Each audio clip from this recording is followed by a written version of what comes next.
જાતિ આયોગ કિશોર મકવાણા દ્વારા ખાસ બેઠકનું આયોજન કરાયું હતું। સુરેન્દ્રનગર અનુસૂચિત જાતિના આગેવાનોની ઉપસ્થિતિમાં બેઠકનું આયોજન કરાયું હતું।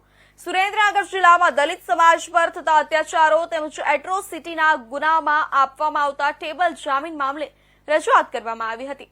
સાથણીની જમીનના કબજા ન સોંપવા મુદ્દે પણ રજૂઆત કરાઈ હતી। ખુદ આઈસીડીએસના ચેરમેન સાથે પણ રાગદ્વેષ રાખવામાં હોવાની પણ રજૂઆત કરવામાં આવી હતી।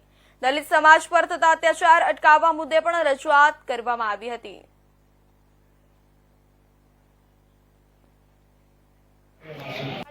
ચેરમેન તરીકે આજ રજૂઆત કરવા સાહેબ જોડે આવી હતી, તો આજ સુધી મારો કોઈ પ્રશ્ન કોઈ પણ જગ્યાએ સાંભળવામાં આવેલો નથી સાહેબ।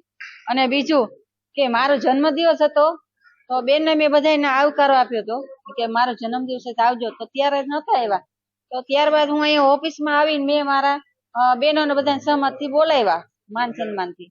તો મેં પેંડા આપ્યા તો મારા પેંડા ન ચાખ્યા તો કે મને શરદી થાય છે અને આઈસ્ક્રીમ ખાધા, અને ત્યારબાદ આજ દી સુધી મારે કોઈ પણ હજી પ્રશ્નનો હલ નથી થયો સાહેબ।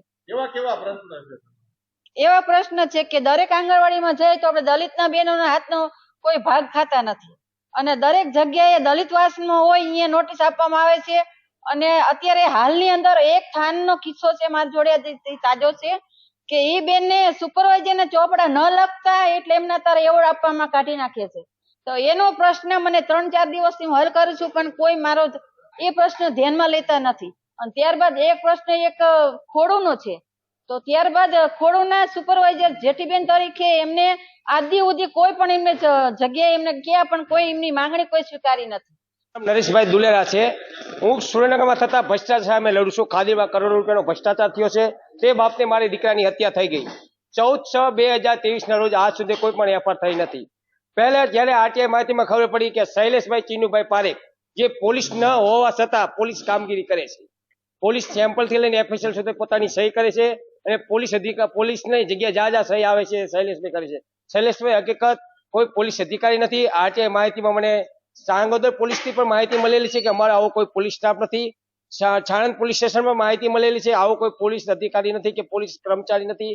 તેમ છતાં આ માણસ મહત્વની કામગીરી કરે છે। આજે 20 મહિના થયા ત્યાં આજ સુધી કોઈ પણ એફઆઈઆર નોંધવામાં નથી આવી। મારા દીકરાની ઠંડા કલેજે હત્યા કરવામાં આવી, તે વિરુદ્ધમાં અનેક એવિડન્સ હોવા છતાં આજ સુરેન્દ્રનગર જિલ્લાના દલિતો માટે કરોડોનું કૌભાંડ થયું છે। ખાદી ભ્રષ્ટાચાર એના માટે અનેક મીડિયાથી માંડી પ્રધાનમંત્રી, મુખ્યમંત્રી, કલેક્ટર સાહેબ, એસપી સાહેબ કોઈ એવું તંત્ર નથી જ્યાં મેં રજૂઆત ન કરી હોય। આજ સુધી નથી દલિતોને ન્યાય મળ્યો કે નથી મને ન્યાય મળ્યો। એ બાબતે મારા દીકરાની હત્યા કરવામાં આવી છે। આજ 20 મહિના થઈ ગયા, તેમ છતાં કોઈ પોલીસ આ બાબતે ધ્યાન દોરતા નથી।